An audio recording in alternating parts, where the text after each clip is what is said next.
بسم اللہ الرحمن الرحیم۔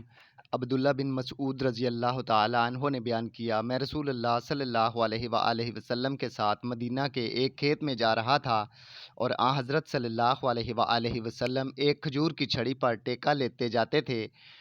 پھر آپ یہودیوں کی ایک جماعت سے گزرے تو ان میں سے بعض نے بعض سے کہا ان سے روح کے متعلق پوچھو، اور بعض نے کہا اس کے متعلق مت پوچھو۔ آخر انہوں نے پوچھا تو آپ چھڑی پر ٹیک لگا کر کھڑے ہو گئے اور میں آپ کے پیچھے تھا۔ میں نے سمجھ لیا کہ آپ پر وحی نازل ہو رہی ہے، چنانچہ آپ نے یہ آیت پڑھی، اور لوگ آپ سے روح کے متعلق پوچھتے ہیں، کہہ دیجئے کہ روح میرے رب کے امر میں سے ہے اور تمہیں علم بہت تھوڑا دیا گیا ہے۔ سورہ بنی اسرائیل۔ اس پر بعض یہودیوں نے اپنے ساتھیوں سے کہا کہ ہم نے کہا نہ تھا کہ مت پوچھو۔ تفصیل آئندہ آنے والی حدیث میں ملاحظہ ہو۔ صحیح بخاری، حدیث نمبر 7456۔